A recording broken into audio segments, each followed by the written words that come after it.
kardeşlerim, Seni Gözden Kanalına hepiniz hoş geldiniz. Gün tek başına arabayla kamp serisine bir yenisini daha eklemek için yollara çıktık. Şimdi ovalara doğru, dağlara doğru yaklaşık bir 60-70 kilometredir tırmanıştayım. Şimdi havanın durumu ne olur bilmiyorum. Kar mı var, yağmur mu var bilmiyorum. Epey bir pus var. Bakalım bizi bu yolculukta neler bekliyor. İnşallah hakkımızda hayırlısı olur diyelim ve yavaş yavaş yola koyulup şu yolu bir an önce bitirelim. Hadi bakalım. Evet, şimdi geldik. Bakalım burada ne yapacağız, nereye gideceğiz, nereyi seçeceğiz bilmiyorum. Şimdi burası güzel bir ormanlık bölge. Ben kapımı şöyle ormana göre ayarlasam benim için bayağı iyi olacak. Bismillah. Evet kardeşlerim, şimdi yanaştık. Şöyle bir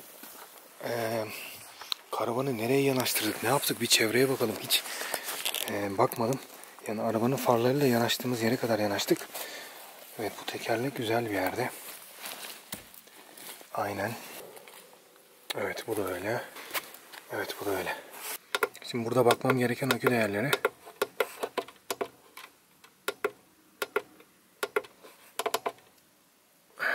Evet. 12.8 ama gayet normal, başarılı bir şekilde şu anda duruyor. Hatta bugün çok güneş olmamasına rağmen gayet iyi diyelim. Evet kardeşlerim, şimdi yanaştık. Arka taraf full orman.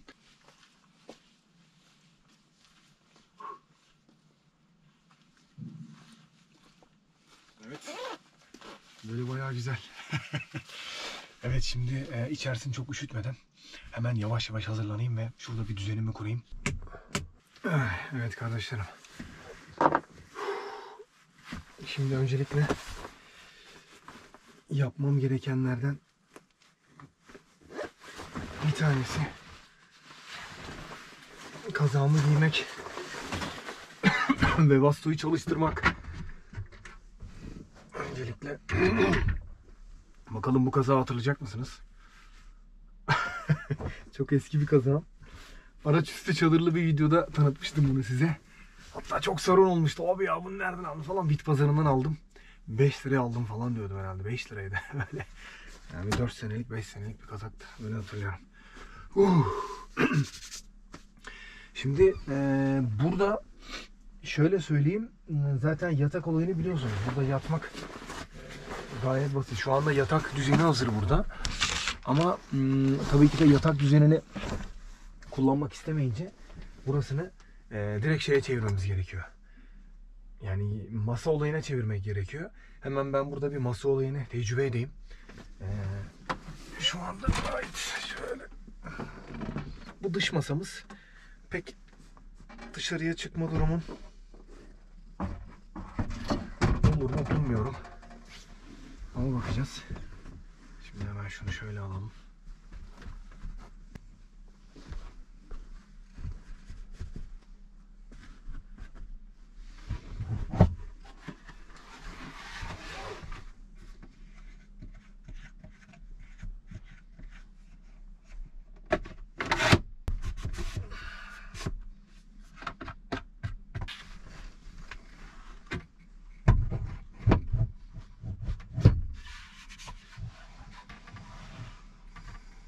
Haydi bismillah. Şu an 6 derece gösteriyor. Fan hızı 4. İstediğimiz derece 24 olsun. Hadi bismillah. Öyle yorulmuşum ki. Yani şehrin stresinden, hararetinden beni bayağı almış. Şimdi bu Webasto çalışınca kardeşlerim içeride şöyle bir gaz sensörü var, biliyorsunuz bunu. Bunu takmak gerekiyor bu. Karbon monoksit falan, bunların hepsini ölçüyor, değerlendiriyor. Herhangi bir kaçak vesaire, Allah muhafaza bir şey olursa da direkt devreye giriyor, bağırıyor. Şimdi bunu öncelikle açalım. Bir daha bir ikaz komutu verecek. Aynen. Şimdi bunun yeri burada. Ve baston bunun altında olduğu için ola ki böyle gaz kaçırma falan bir durum olursa bunu direkt ekarda etsin.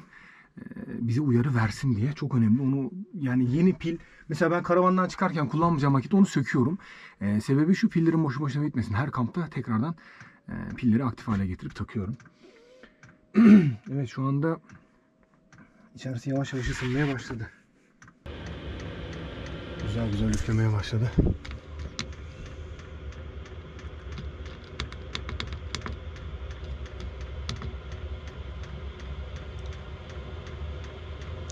Evet, şimdi buradan bir şeyler çıkartalım. Şurada bir az bir şey köfte vardı.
Ayranlar rakım yükseldiği için biraz şişiyor gibi ama bakalım. Aynen, sadece şişmek.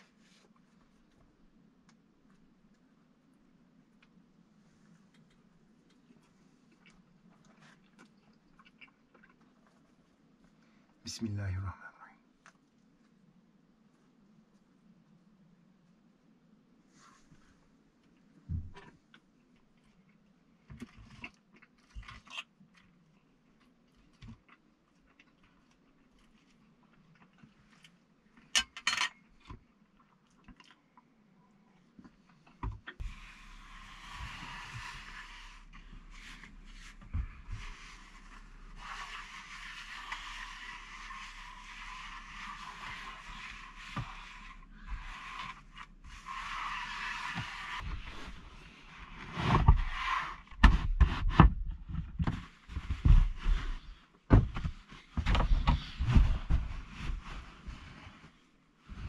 Haydi bismillah.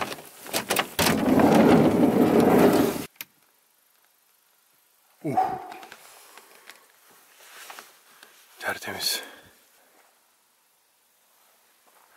Evet, içerisi şu anda gayet derli toplu.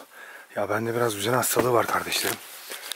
En ufak şeyde işimi gördükten sonra hemen toplamam lazım. Yani bir sonraki hamlede nasıl kullanacaksan gibi böyle bazı takıntılarım var, öyle diyeyim. Evet, şu anda burası bu şekilde. Hortum ıslanınca bunu tekrardan içeriye sokunca şöyle bir durum oluyor, bakın.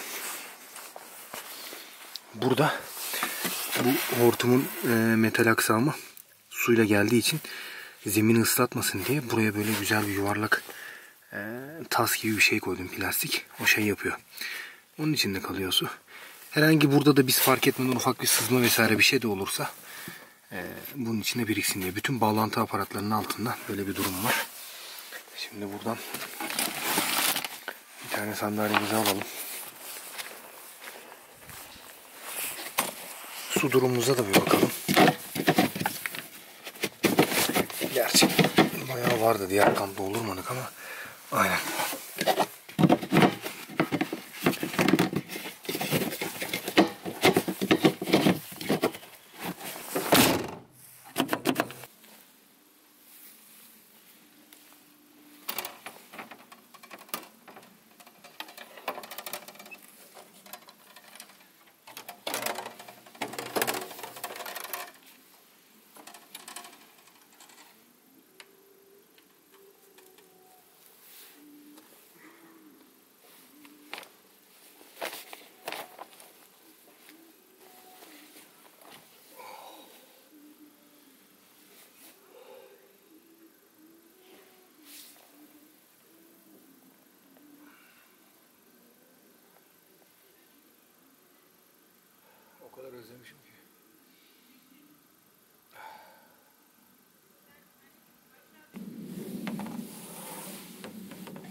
bugün oduncuma uğrayamadım.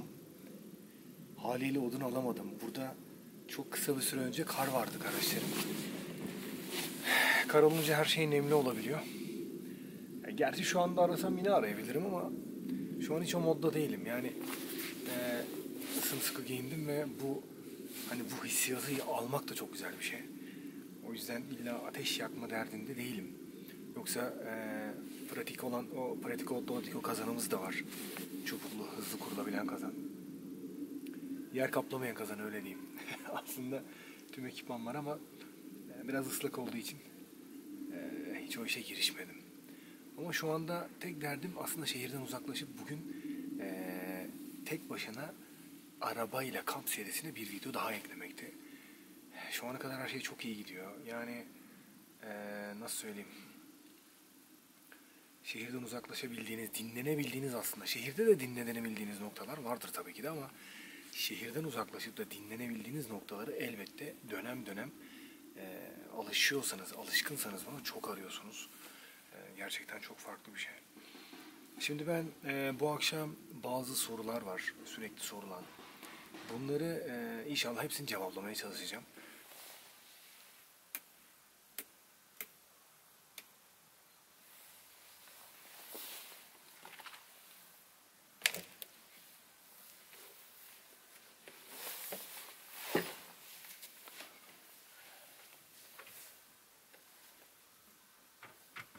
Şimdi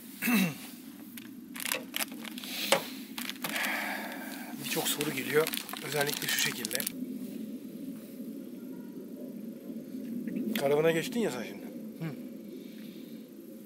Karavana geçtikten sonra bir daha çadır kampı hiç mi yapmayacaksın ya? Hani sen çadırcıydın, ne oldu böyle falan? Kardeşlerim, elbette çadır yani kamp olayının şöyle söyleyeyim yani vazgeçilmez bir şeyi. Yani aslında kampın temeli, öyle diyeyim. Elbette devam edeceğiz buna. Biliyorsunuz Lifetense'den aldığımız çadır var. Ondan sonra işte BİM'in çadırları var vesaire, Decathlon'un çadırları var. Bunlarla dönemsel olarak zaten kamp yapıyorduk.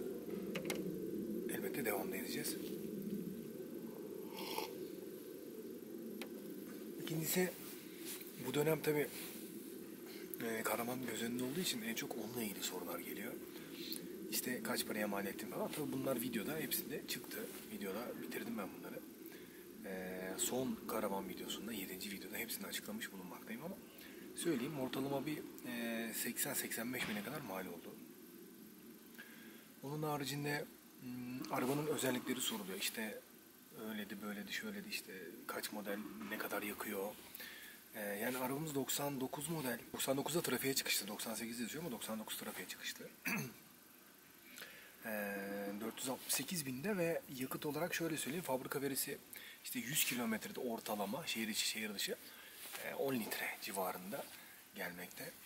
Onun harici yani elbette yaşı olan arabalar eksikleri, gedikleri bazı şeyler olabiliyor.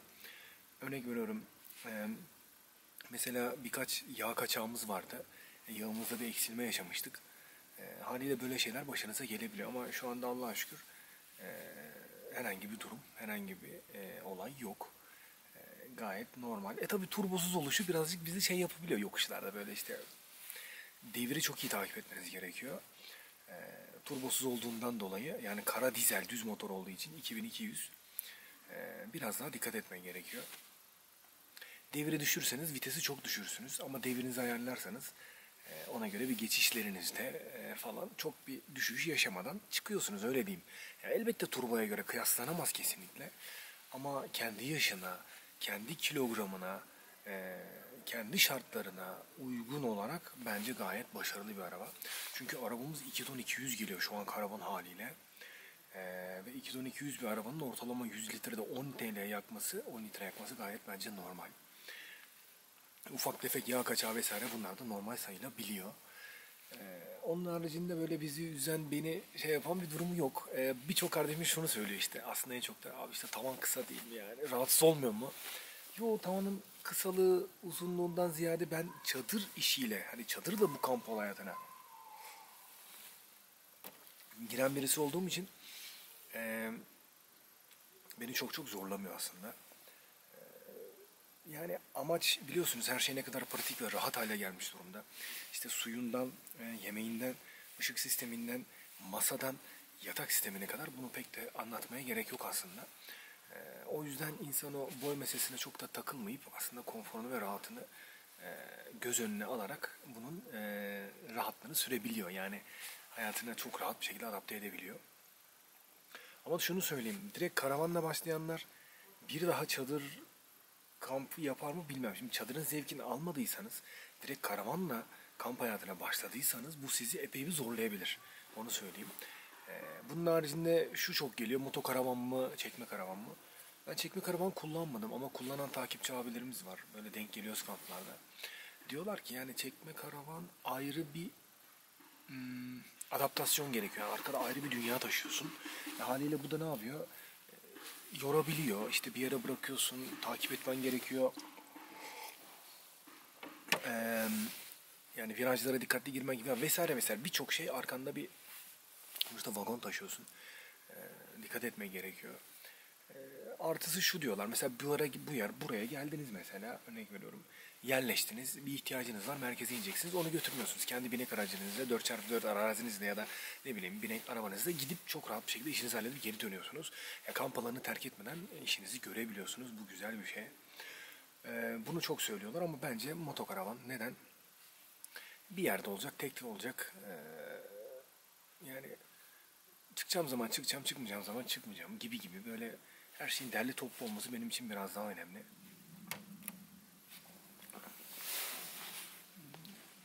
Çok ayrı ve insanı sürekli acıktırıyor. Ben sürekli acıkmaktayım.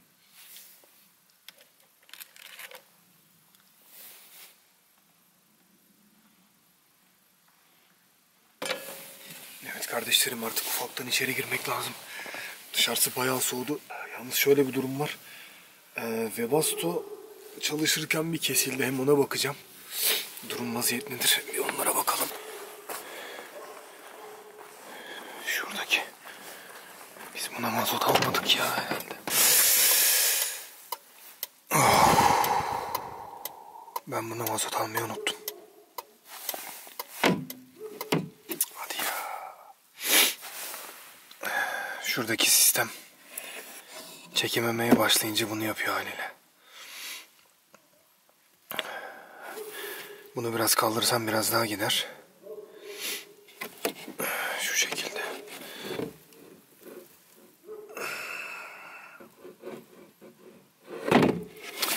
Vay arkadaş ya.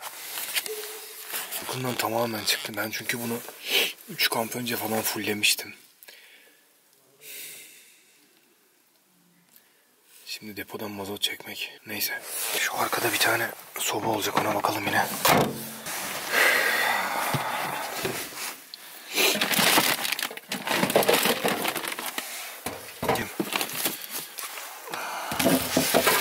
Şimdi bir şey yok. Tamam, bizi ıslayacaktır.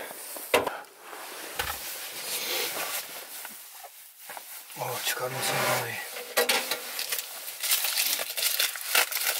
Ya işte yedekli gitmenin önemi çok büyük kardeşlerim.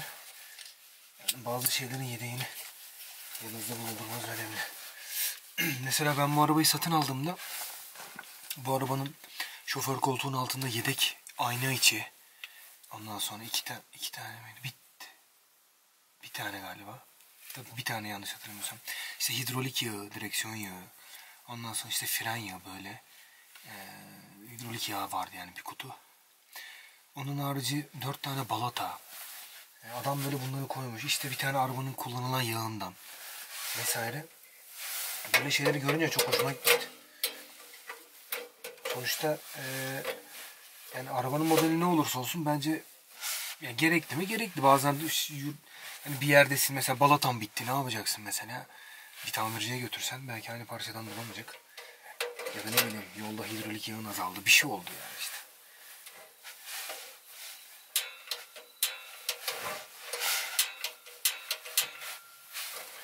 Şükür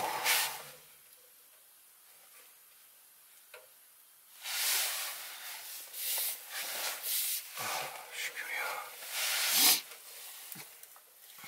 Bunun altı falan sıcak olur mu ya? Ya altında bir şey olmaz.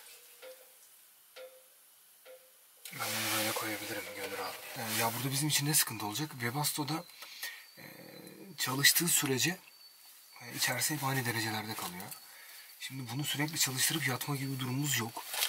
Twingo'dan biliyorsunuz bunu. Yani geceleyin üşüdüğümüzde kalkıp üşüdüğümüzde açıyoruz, ortamı bir kırıyor havayı. Sonra devam ediyoruz yatmaya ama tabii bu Twingo gibi değil. Bunun izolasyonu falan %100 çok iyi yani. O yüzden ısıtılan havayı da içeride tutacağını düşünmekteyim. İnşallah bizim için daha iyi olur.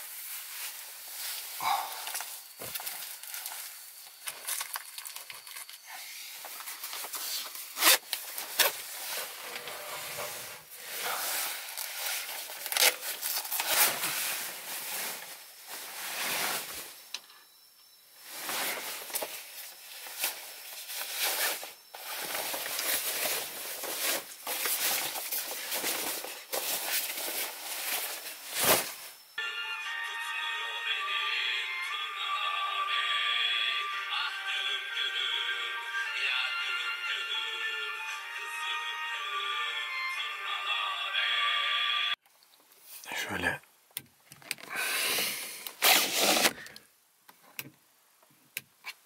son kez bir dışarıya bakalım. Evet, dışarıya sis çökmüş durumda. Şu anda sis baya çökmüş aslında, ışıktan biraz. Belki kamerada net gözüküyor ama ortalık baya bir puslu. Bakın şuradan görebilirsiniz, aslında pus var.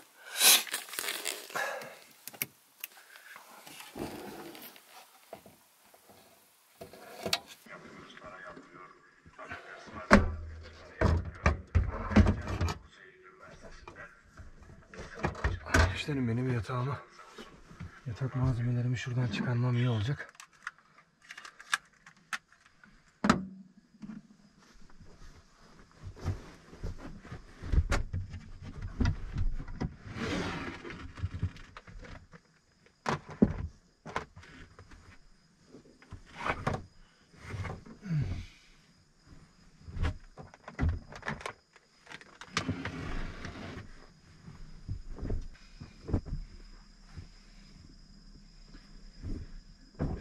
Saat bayağı ilerledi.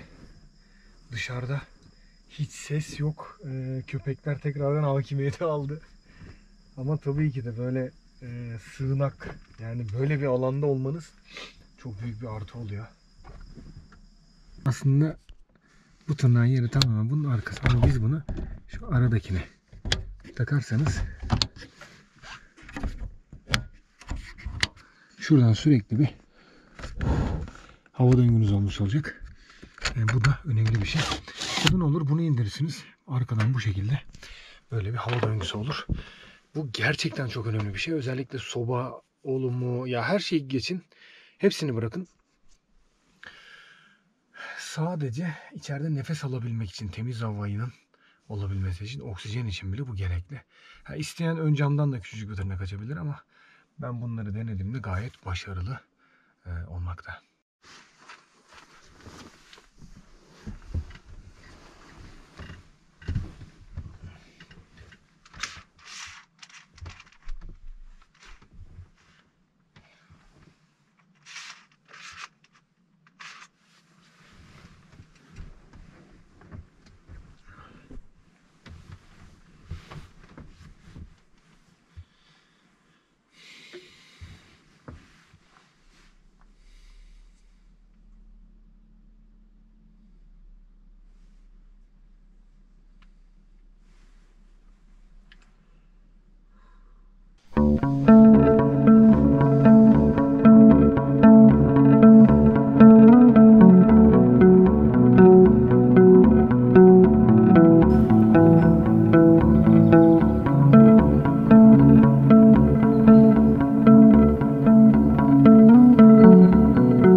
Hepinize günaydın, hepinize hayırlı sabahlar. Çok ses çıkartamıyorum. Doğada çok ses çıkarmaya utanıyorum şu anda çünkü çok sessiz ve güzel bir ortam var. Mükemmel bir geceydi. Mükemmel bir ortamdı bizim için. Belki ateşimiz yoktu ama içeride çok sıcacık bir korunaklı alanımız vardı. Bu sabahın sessizliğiyle sizi baş başa bırakmak istiyorum. Başka hiçbir şey değil.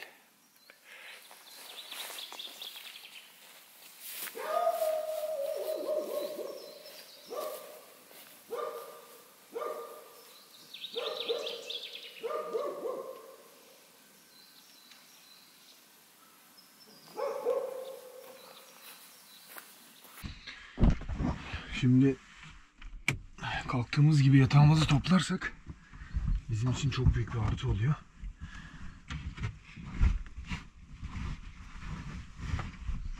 Şimdi bu kalın yorganımızı buraya koyalım.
Böyle elleri yanına düşmüş halde beklemekteyim. Bırak bu kadar hükmü olsun kadın kısmı. Görüp görecekleri ihtimam birini seçene kadar. Bu iş çok zor Mustafa. Çok zor. Damat olmak varmış kaderinde. Hatırlasana. Saraya girmemesi için cüzzamlıdır bile dediler de boynundaki biti bile ondan yana oldu ya. Ne diyorlardı eğlenerek bu durumla? Olacak bir kişinin bahtı kavi, talihi yar, kehlesi dahi mahallinde anın işine yarar. Ne zaman aklıma gelse bu beyitler. Gülmek geliyor içimden. Hem Mihrimah Sultan'ın da gönlüm Rüstem Paşa'dan yanaymış baksana. Gerçi Hürrem Sultan'ın da etkisi oldu da diyorlar ama yine de annesine istemiyorum diyebilirdi, öyle değil mi? Mustafa.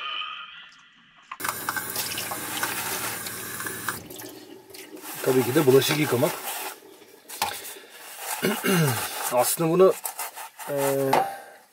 yani kampın belki de en zor şeyi olabilir. Yedikten sonra bir daha temizleyip yerine koyabilmek.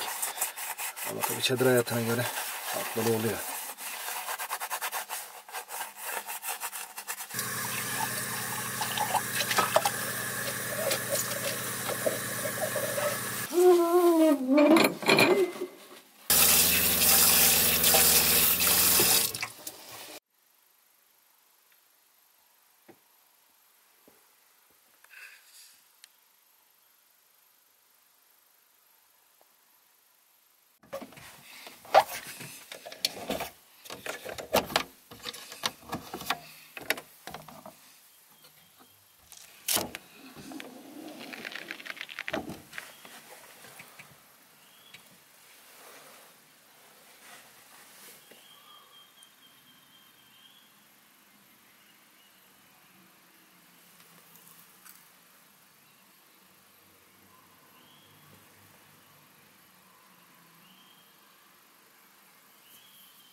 Arkadaşlarım soğuktan telefonumun şarjı %100'dü sabahleyin, yine bitmiş. Herhalde bataryamızın artık ömrü iyi değil.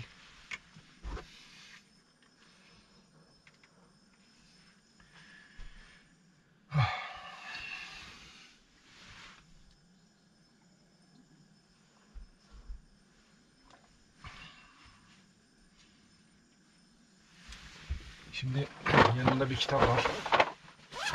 Son vakitlerimi de bununla değerlendireyim.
Evet kardeşlerim,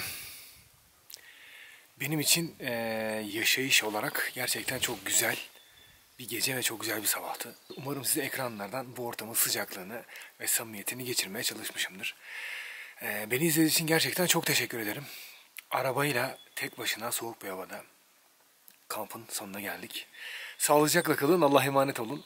Başka bir hafta başka bir videoda tekrardan görüşmek üzere. Selametle diyorum ve Allah'a emanet olun. Bay bay.